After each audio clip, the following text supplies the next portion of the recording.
अस्सलाम वालेकुम my YouTube family and welcome back to my channel. जी कैसे हैं आप सब? अल्हम्दुलिल्लाह मैं भी खैरियत से हूँ और दुआ करती हूँ जी आप भी जहाँ जहाँ हैं अल्लाह ताला आप सबको अपने हिफ्ज़ ईमान में रखें, आप सबके लिए बहुत बहुत आसानी करें। जी आज के इस व्लॉग में मैं आप लोगों के साथ काफ़ी ज़्यादा इन्फॉर्मेशन शेयर करने वाली हूँ। जैसा कि आप सबको पता है, रोज़ ही जी यूके गवर्नमेंट की तरफ से ना कोई जो अपडेट है वो आ रही है। जैसा कि आप लोग जानते हैं जी 4 दिसंबर 2023 को जी यूके के जो होम सेक्रेटरी हैं और जो यूके के प्राइम मिनिस्टर हैं, इन्होंने जी काफ़ी सारी जो है ना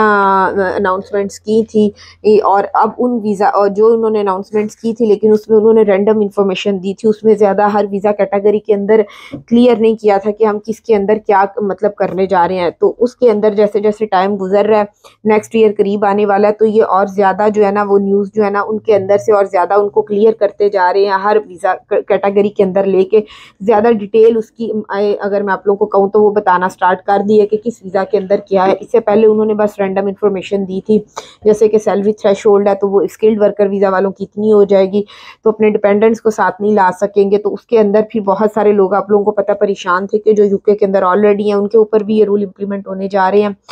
तो काफ़ी कुछ मतलब कन्फ्यूजन्स थी, जो जैसे जैसे टाइम गुजर रहा है जो यूके गवर्नमेंट है उनकी तरफ से जी ये कन्फ्यूजन्स दूर की जा रही हैं। हर वीज़ा कैटेगरी को लेके वो बहुत अच्छे से अब बता रहे हैं कि इसके अंदर ये चेंज हो रहा है, तो इस कैटेगरी के अंदर हम ये चेंज करने जा रहे हैं। तो वही डिटेल में आप लोगों के साथ जी आज के इस व्लॉग में शेयर करूँगी।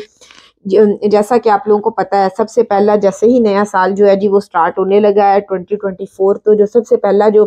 मैं कहूँगी कि चेंज होने जा रहा है, जो इन्होंने जो इम्प्लीमेंट हो जाएगा, अनाउंस तो इन लोगों ने कर दिया था लेकिन वो इम्प्लीमेंट होने जा रहा है जी। अब जो स्टूडेंट्स है ना वो अपने डिपेंडेंट्स को साथ यूके नहीं ला सकेंगे। ये जो रूल है इनका जी 1 जनवरी 2024 से जी ये इम्प्लीमेंट होने जा रहा है, डिपेंडेंट्स को साथ ना लाने वाला स्टूडेंट वीज़ा के ऊपर। लेकिन जो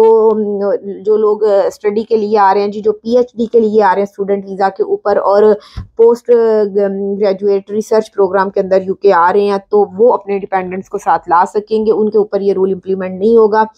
बाकी जो स्टूडेंट हैं वो 1 जनवरी 2024 से जो अपने डिपेंडेंट हैं स्टूडेंट जो है ना वो उनको नहीं ला सकेंगे। उसके बाद जो ऑलरेडी यूके के अंदर हैं और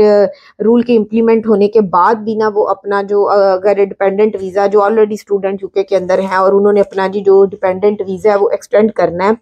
रूल इम्प्लीमेंट होने के बाद से, यानी कि अप्रैल 2024 के बाद से, तो वो जो है ना अपना वीज़ा जो है ना वो एक्सटेंड कर सकेंगे। उनके ऊपर जी जो ये रूल है वो इफ़ेक्ट नहीं करेगा जब तक जी मेन जो स्टूडेंट एप्लीकेंट है उसका वीज़ा वैलिड है। तो उनके डिपेंडेंट के वीज़ा अगर उन्होंने एक्सटेंड करना है तो उसके ऊपर ये रूल इफ़ेक्ट नहीं करेगा।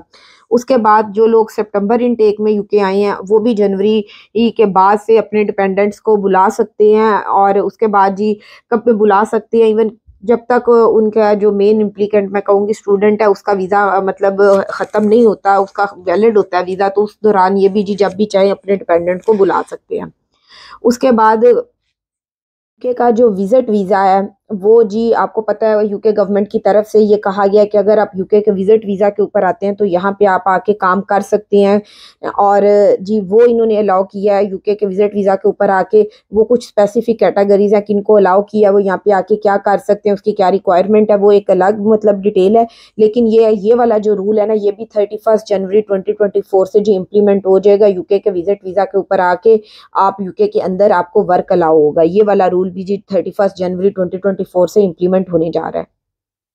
जो स्टूडेंट्स ऑलरेडी यूके के अंदर हैं और उनके डिपेंडेंट उनके साथ हैं, लेकिन अब जी वो पीएसडब्ल्यू के लिए अप्लाई कर रहे हैं, तो वो अपने डिपेंडेंट्स को किसका भी जो है ना वीज़ा जो है ना वो मतलब स्विच कर सकते हैं। लेकिन उसकी शर्त ये है कि पीएसडब्ल्यू पर जब आप लोगों ने स्विच करना होगा तो उससे पहले जो आपके डिपेंडेंट्स हैं वो आपके साथ यूके में हों। अगर आप ये कहें कि आपकी स्टडी का जो कोर्स है वो कम्प्लीट हो गया, उसके बाद से आप अपने मतलब पीएसडब्ल्यू के ऊपर आप स्विच करने के बाद अगर अपने डिपेंडेंट्स को अपने बैक होम से बुलाना चाहे तो फिर आप नहीं बुला सकेंगे। लेकिन अगर ड्यूरिंग कोर्स आपके डिपेंडेंट स्टडी के टाइम पे आपके साथ यूके में आपके बीवी बच्चे हैं, फिर आप जब अपना वीज़ा पीएसडब्ल्यू के ऊपर स्विच करते हैं तो कर सकते हैं। अगर वो स्टडी के दौरान आपके पास नहीं थे यूके के अंदर और आप बाद में उन्हें बुलाना चाह रहे हैं पीएसडब्ल्यू के ऊपर अपना वीज़ा स्विच करने के बाद से, तो फिर आप उन्हें नहीं बुला सकेंगे। यूके में जी स्टूडेंट डिपेंडेंट वीज़ा के ऊपर है और आप वर्क वीज़ा में स्विच करना चाहते हैं तो आप कर सकते हैं, लेकिन उसके लिए ये है कि आपने जो वर्क वीज़ा जिसके अंदर भी आप स्विच करके जा रहे हैं उसकी जो जो यूके गवर्नमेंट की तरफ से रिक्वायरमेंट्स हैं आपने वो पूरी करनी है, जो क्राइटेरिया वो आपने पूरे करना है। उसके लिए जी आपको इंग्लिश का टेस्ट है तो वो भी आपने देना होगा। उसके ऊपर आइल्स के लिए जो B1 लेवल का टेस्ट होता है 4.5 बैंड का, तो वो भी आपने देना होगा। जो जो भी रिक्वायरमेंट्स होंगी उस वीज़ा के अंदर जिसके अंदर आप स्विच करके जा रहे हैं, जो सैलरी थ्रेशोल्ड रिक्वायरमेंट्स होंगी, ये सारी रिक्वायरमेंट्स आपने पूरी करनी होगी। अगर आप स्टूडेंट डिपेंडेंट वीज़ा से जी आप वर्क वीज़ा के ऊपर अप्लाई करने जा रहे हैं तो ये आपने जो भी रिक्वायरमेंट्स है वो आपने पूरी करनी होगी। और उसके बाद अगर आप यूके के अंदर इस वक्त जी आप हैं स्टूडेंट वीज़ा के ऊपर और आगे जाके आप चाहते हैं जब मेरा कोर्स कंप्लीट हो जाए तो मैं हेल्थ केयर वीज़ा के ऊपर जी अप्लाई करूं तो स्विच करूं, तो आप वो कर सकते हैं। लेकिन उसका ये है अगर आप इस वक्त स्टूडेंट वीज़ा के ऊपर यूके के अंदर हैं और आपके साथ आपकी फैमिली है, फिर मैं ये कहूँगी आपकी फैमिली है, आपके बीवी बच्चे हैं, लेकिन जब आप हेल्थ केयर वीज़ा के ऊपर स्विच करेंगे अपना जो स्टूडेंट वीज़ा है, लेकिन अप्रैल अगर आप वो अप्रैल 2024 के बाद से करेंगे जब रूल इम्प्लीमेंट हो जाएगा, तो फिर अगर आपके साथ आपके बीवी बच्चे होंगे तो आप उनको नहीं रख सकेंगे हेल्थ एंड केयर वीज़ा के ऊपर अगर आप यूके में स्विच करके जाते हैं। अगर आप उससे पहले पहले कर लेते हैं तो फिर आप अपनी बीवी बच्चों को, अगर आपके साथ ऑलरेडी यूके में वो स्टडी के दौरान वो आपका जो वीज़ा है उसके अंदर थे तो आप उन्हें रख सकेंगे। नहीं तो फिर आप अगर अप्रैल के बाद हेल्थ एंड केयर वीज़ा के ऊपर स्विच करेंगे तो आपको अपनी फैमिली को वापस भेजना होगा यूके के अंदर। ये नया रूल इम्प्लीमेंट होने जा रहा है। कोई भी जो हेल्थ केयर वीज़ा के ऊपर स्विच करके आएंगे अप्रैल के बाद से तो वो अपने डिपेंडेंट्स को अगर उनके साथ हैं तो वो उनको नहीं रख सकेंगे, अगर उन्होंने बुलाना होगा तो वो नहीं बुला सकेंगे। और अगर आप जी यूके में केयर वर्कर वीज़ा के ऊपर हैं, सीनियर केयर वर्कर वीज़ा के ऊपर ऑलरेडी यूके के अंदर हैं और जी डिपेंडेंट्स भी आपके साथ हैं और आपने उनका वीज़ा जी एक्सटेंड करवाना है तो आप करवा सकते हैं। आप सेव हैं। जो नए रूल अप्रैल में इम्प्लीमेंट होने जा रहे हैं वो आपके ऊपर इम्प्लीमेंट नहीं होंगे। और वो तमाम केयर वर्कर्स जो यूके में हैं जिन्होंने यानी कि वीज़ा अप्लाई किया था उनको मिल जाता है, ग्रांट हो जाता है, लेकिन वो अपने डिपेंडेंट्स को नहीं बुला सकते। तो वो जी बाद में किसी भी वक्त रूल इम्प्लीमेंट होने के बाद जब भी चाहें वो बुला सकते हैं। अगर उनका वीज़ा रूल इम्प्लीमेंट होने से पहले पहले उन्हें मिल गया, वो यूके के अंदर हैं, तो फिर इससे कोई फ़र्क नहीं पड़ता, रूल इम्प्लीमेंट हो गए हैं तो आप फिर उनके बाद भी जी पूरे साल में जब चाहें आप अपने जो डिपेंडेंट्स हैं उनको बुला सकते हैं केयर वर्कर वीज़ा के अंदर अगर आप यूके के अंदर हैं। जैसा कि मैंने पहले भी कहा है, और एक और बात जैसे मैंने कहा कि अगर आप ऑलरेडी यूके में और केयर वर्कर वीज़ा के ऊपर आप स्विच कर रहे हैं किसी भी वीज़ा से, चाहे स्टूडेंट है, वर्कर वीज़ा है, किसी भी मतलब कैटेगरी से आप आ रहे हैं जी केयर वर्कर वीज़ा के ऊपर, तो आप अपने डिपेंडेंट को फिर नहीं बुला सकेंगे रूल इम्प्लीमेंट होने के बाद से।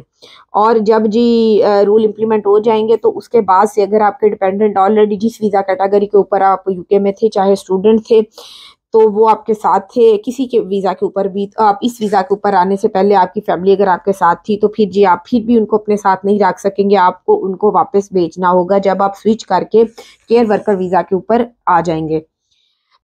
और जो स्किल्ड वर्कर वीज़ा वाले हैं उनके लिए जी जो यूके के होम सेक्रेटरी हैं जी जेम्स क्लेवरली, उन्होंने कहा है कि नेक्स्ट ईयर स्प्रिंग